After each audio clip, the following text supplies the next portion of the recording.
Welcome to one more edition of Politics and Right. I'm Egberto Willis, your host. Today we have a special guest, Tim Ward. Tim Ward is the co-owner of Intermedia Communications Training, Inc., based in Washington, D.C., in the Washington, D.C. area.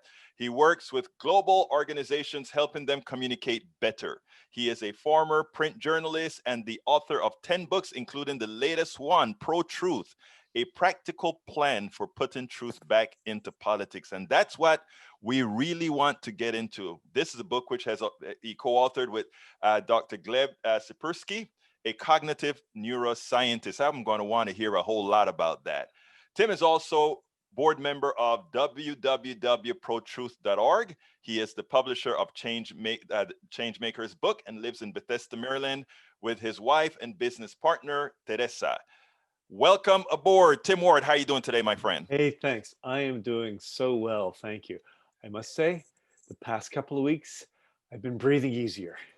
Yes, a lot of people are breathing a lot easier right now, I think the biggest thing that has occurred over the last 4 years is the degradation of truth, more so than ever in my lifetime, and that's quite a few decades. What are your thoughts on that, first of all? I totally agree. In fact, we're seeing a lot right now about the end game of the Trump administration being these attacks on the institutions of the election, claiming massive fraud and really undermining the very systems that put democracy in place. Well, that's actually been going on for 5 years. And in attacking truth, in creating a post-truth presidency in which the president has lied more than 20,000 times, including about life and death issues around the coronavirus, let alone all the other things. He's actually attacked a fundamental institution, and that is the trust between government and people. And this breakdown is terrible for any democracy. And this hasn't just happened in the United States. We've actually seen this happen in places like Turkey, Russia, Hungary, other nations where we've seen authoritarian figures rise, and usually they rise on the back of lies. What's been shocking is that that's happened here in the United States. I want to pick up on that because we understand that all these other countries had those particular issues where dictators could come about, and even some of the European countries that are more Western, if you will. What's different here is we thought we were immune to it. We thought we had a sufficiently enlightened population that these types of tactics would not work. I want to ask a question. I don't know if you get into issues like documents like the Powell Manifesto that came about back early on and so forth. Do you, or because I wanted, okay. What happened over the last several decades, and this is both in your lifetime and my lifetime, is somehow we gave the plausibility of both sides of issues. How does that affect the truth in your mind? And I want to do that before we go into the neuro part of how people's minds work. Sure. There's a name for this cognitive bias. It's called false equivalence. Mm-hmm. And indeed, the media has been doing that way too much. So false equivalence is the idea that there's two sides to every story. Now, in journalism, that means, let's see, you're interviewing somebody who's a climate scientist, and they say, we urgently need to act on what the science is telling us and change our carbon emissions. Well, then you go to a climate denier, and he says, well, climate change is a hoax. It's just made up by a bunch of scientists to fool people. Well, if you cover both sides of those stories as if they're equivalent, yes, you're covering two different perspectives, but one is actually false and the other is actually true. That's why false equivalence can actually create very misleading scenarios. I remember really well a skit in John Oliver's show where he said if journalists actually covered things according to how many people there are on these different sides, then in climate science, you then saw this room with 97 climate scientists shouting about the reality of climate change. And then the other side, there were 3 people paid by industry saying, well, we're not really so sure it's real. But false equivalence gives equal weight to very, very different realities. And it seriously distorts our senses of truth, especially when special interests like the fossil fuel industry have been paying scientists to basically put out research that is in fact false. The same playbook that was used by the cigarette companies to undermine claims that smoking caused cancer. Exact same playbook. Interesting. In the document that I was talking about before, that's pretty much what they do. I mean, we get a lot of these think tanks out there that their sole purpose in life is to create plausibility for a false tenet. And what's Right. interesting is that this was by design. Americans in general, since the 40s, the 50s, the 60s, we've been getting all more intelligent. That's the truth. We have been getting much more intelligent in because of schooling, et cetera, et cetera, et cetera. My thing is, isn't it true that initially how journalism was taught dictated that behavior? But journalism was taught dictated hearing more than one perspective and not believing that one side had all the answers. Sadly, with the rise of the internet, which in many ways is a good thing, journalism's finances have just crashed, as I'm sure you know, sure you well know. And so the resources that a newspaper or a show used to have to fact checking to really find out what were the valid perspectives that deserves to be heard, that all really crumbled. And so journalism often became just covering what two people shouting at each other said. He said, she said, rather than the facts behind what was said. And that's why false equivalence really came to the fore, because you didn't have the time to really check that you had gotten the best perspectives. Yes, you need different perspectives, but somebody who's just paid to spout a lie, that's not actually informing the public. So that's where journalism has really taken a wrong course. And then social media, of course, amplifies the distortions even more, where people can only listen to the false perspectives. So we've really found ourselves in a dangerous path away from truth, which is one of the things that ProTruth is all about. It's helping people reaffirm the truth matters. I may have to correct some of the things that I say sometimes, if I'm to take what you're to say. So I want to kind of clarify on this. I think you're saying that real journalism, which I like to call real journalism the one that fact checks appropriately. Yeah, right. But many times I would hear journalists say they're stepping out of journalism when they take a side. In other words, they claim to have to put out what he said, put out what he said, put out what she said, put out what she said. I think on what you're saying, that is really not journalism. Journalism requires additional fact-checking thought process from absolute sources. Yeah. So when you from absolute sources, from well-informed sources, I mean, there's well, if I can go back to climate change just for a sec, there are many different perspectives on the exactness of certain technical issues and on how to deal with it. Do you do, carbon taxes? Do you do, drawdowns? Do you allow for offsets? There's actually lots of informed perspectives that are very different that need to be heard. But then there are a lot of people who are deliberately misinforming or simply are what you could call willfully ignorant. Do they deserve to be covered in an article about the issue? Frankly, no. But unless you're informed enough to tell which are the voices that need to be reported, you can't do that job properly. Yesterday, I did a blog. Fox News, Steve Ducey came on TV, and he finally released, he said, oh, I read this document that pointed out that Kansas, when they went ahead and put on their mask mandate, it wasn't, every county did not have to follow it, but the counties that followed the mask mandate, their COVID exposure, COVID infections went way down, and those who didn't follow it, their COVID infections went way up. And when one of the other journalists or the other people on the bench or the couch said something as far, yes, I guess you have to be careful, he simply came back and said, no, masks work. So this is the first time on Fox News, instead of playing the game of the mask being an ideological or political issue, they made it a health issue and says no mask works. I guess they know what's about to happen. I think, and you correct me here, I think that was journalistic malpractice what Fox News was doing. I also think that a large percentage of the 260,000 people that died are the responsibility of all those people who were putting out knowingly information just for a quick buck. Yeah. A quick buck. What do we do when we have institutions like that? In other words, Fox News is not going to pay a price.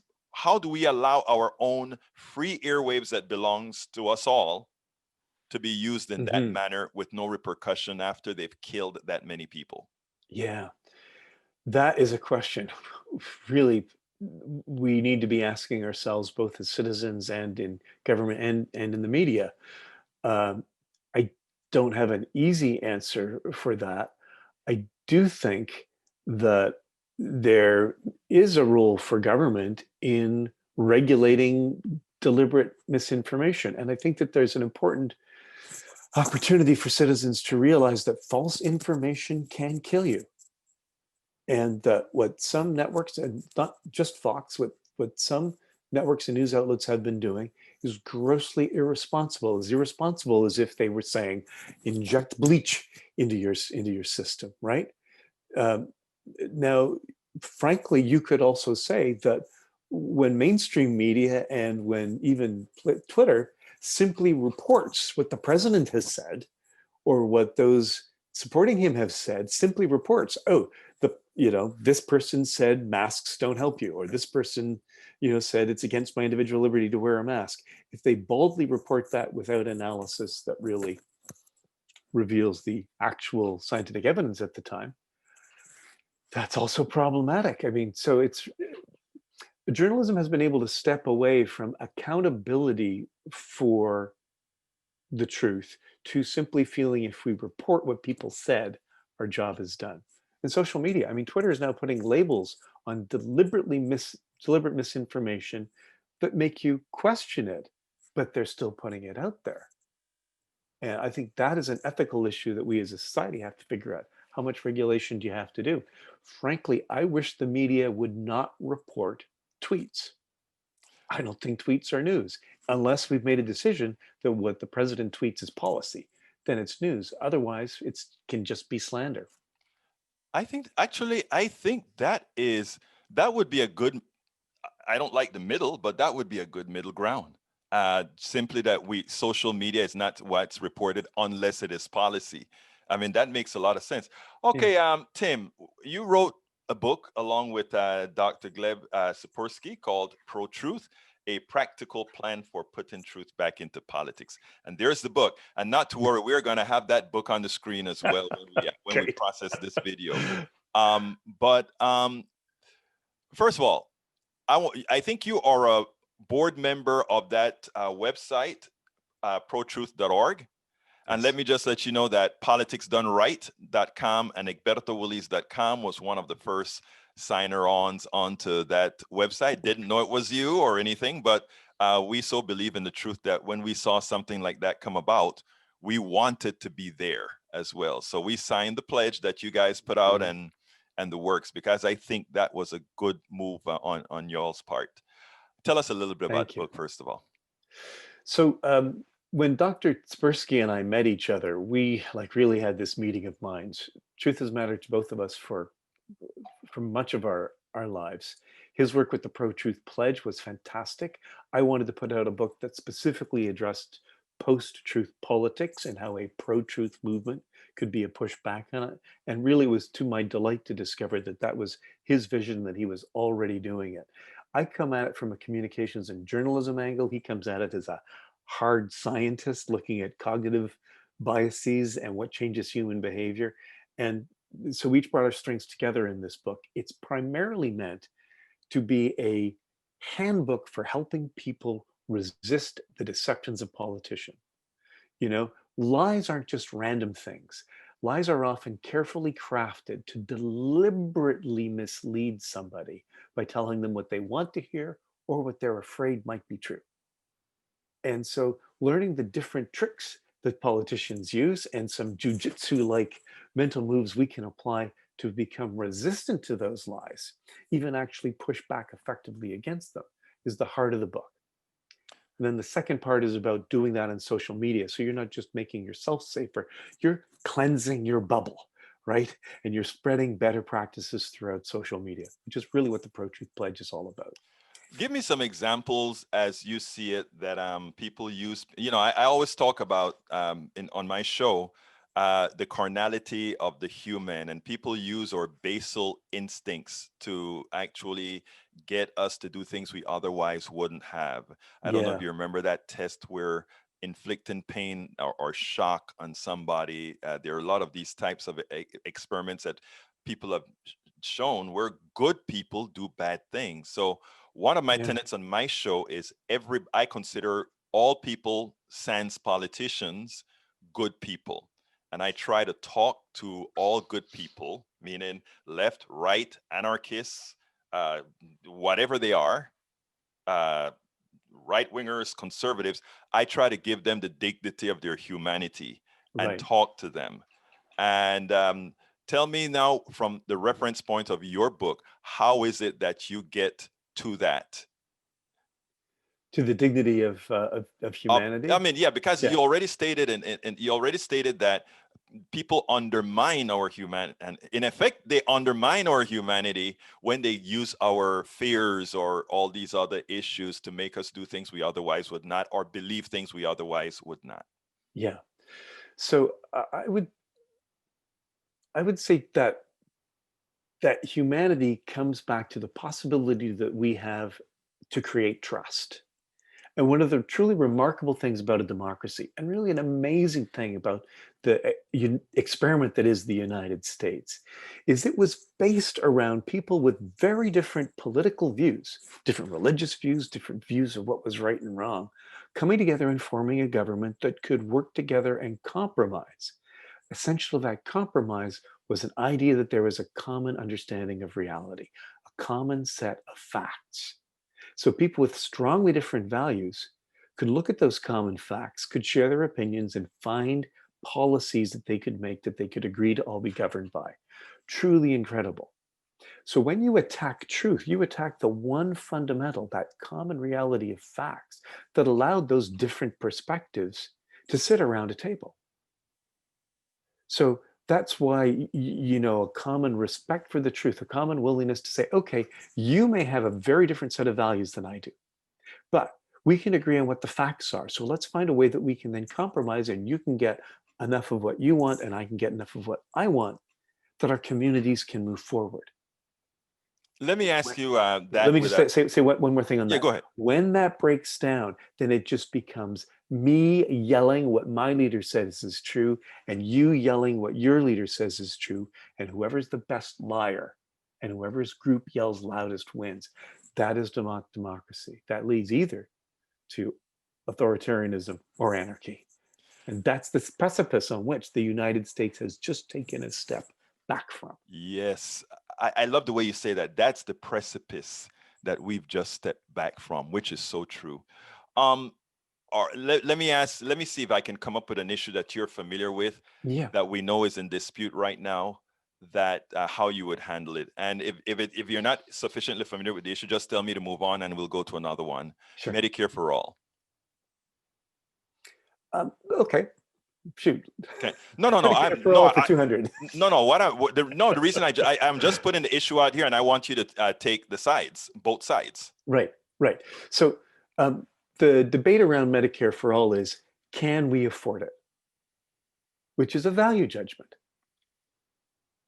right? I mean, obviously we can afford $1 trillion a year for the Department of Defense, Hmm. right? So can we afford it is a value judgment. You need to take a look at the facts. And having all of those facts on the table would mean admitting a lot of things that, frankly, both to the right and left, there are difficulties in admitting. First of all, it would mean admitting every other advanced democracy in the world has the equivalent of Medicare for all. It would mean admitting that what the United States actually has been following is a policy of health insurance as opposed to health care. There's no health insurance in Canada, where I'm from, or the United Kingdom. There's health care, right? You pay your taxes for health care. Everybody's covered, so there's no need for insurance. That's a huge difference from just plain the structural way that we do it. But the question is, should we pay for it collectively? There are some things to consider. One is, do people want to only feel that their health care is their responsibility, not the responsibility of their community, of their collective? That's a moral choice. It's not one that you can say there's a right or wrong answer to. Oh, And it might well be that enough people don't want to ever be thought to be paying for their neighbor's health insurance that there's a legitimate reason to say no. But they should know what they're saying no to. They should also know what the costs are. Most Americans are not accurately informed about two things. They don't know how much more expensive their healthcare is than any other advanced nation. And they also don't know that the quality of healthcare is not as significantly better than they often believe it is without really seeing the facts. So how do you set those facts out for people so that they can really evaluate whether or not they're getting a good deal from their healthcare? and I think that is where your book comes in, right? Let's put it this way. If one is told the truth about where most of people's monies go when it comes to healthcare in the United States, one would think that practically everyone except stakeholders in the money-making machine portion would want to have some sort of universal healthcare like the rest of the world, right? So, I mean, isn't that where, if what you place in your book is effective, the kinds of policies that really better most Americans Mhm. would be realized? Well, I would say you do need to have the facts laid out clearly and plainly, which is not what vested interests want to do. So you have misinformation in there. You don't really have clarity. And sadly, because you also have healthcare companies giving lots of political donations, you don't have those in political positions of power really interested in just laying out the facts. Tim, I want people on the left, people on the right, people in the middle, people nowhere to get this book, because I think since it helps folks on social media, it helps folks with real media. Tell them why they need to read this type of book, and specifically Pro-Truth. Yeah. There's two types of people who should read this book. First, there are people who already intuitively feel that truth is a value and that truth matters in politics. Now, some people don't necessarily know that's them. So I would ask your listeners and viewers, uh, would you be comfortable if you knew your doctor was lying to you about your health? Would you feel comfortable if you knew your business partner or one of your employees was lying chronically about your business? And would you be okay with it if you actually knew that your spouse was lying to you about where he or she were in evenings when they were out? Most of us would not feel comfortable, and yet we feel comfortable with the idea that politicians lie. They're the ones that are determining national policies that actually really affect our lives. So I don't think we would put up with people lying if we really got it that politicians affected us as much as our spouses, our doctors, and our business partners were. So I'll bet you a lot of people don't realize just how much they value truth in their own life. They should value it politically.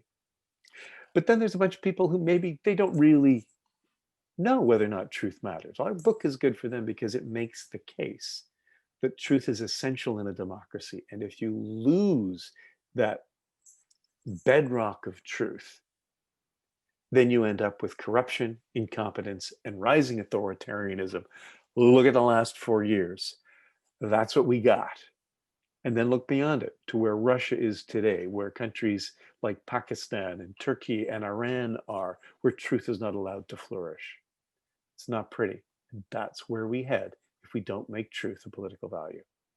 Tim, what question do you did you wish that I would have asked that I didn't ask? Hmm. What exactly can individuals do to prove their social media bubble. So answer it. So this is where the ProTruth Pledge is really important. The ProTruth Pledge are 12 behaviors that when you sign the pledge, you voluntarily agree you will follow, that will greatly clean the filter in your own media bubble or your own social media bubble, and then pass those good behaviors on to others.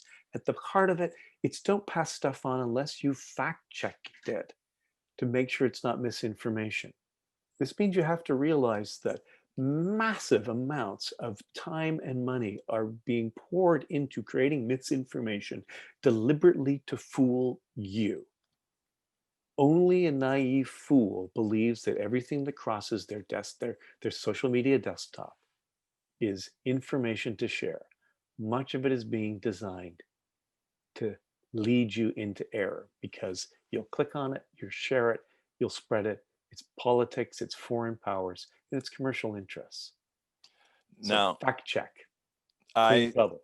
I just want to say, folks, to our audience, I signed the ProTruth Pledge at protruthpledge.org very soon after they became something. I just saw the benefit of doing that, and I was one of the early ones to sign up. So folks, go do it. protruthpledge.org. Tim Ward, author of ProTruth, a practical plan for putting truth back into politics. It was my pleasure to have you on Politics Done Right. Thank you so kindly for having been here. Thank you, and thank you for signing the pledge. We spend a lot of time deconstructing the news, trying to parse it into a form that everybody can understand. We try to find those little nitpicks where it flies above the fray, etc. If you really like these videos that we do, I want to ask a big favor. Please go ahead. Number one, subscribe to our channel. And number two, please join if you can. Thank you so kindly for watching. Keep watching. Please remember to share. We must populate the entire internet with our progressive message, a message that we know is what most Americans say that they want. So help us, please join.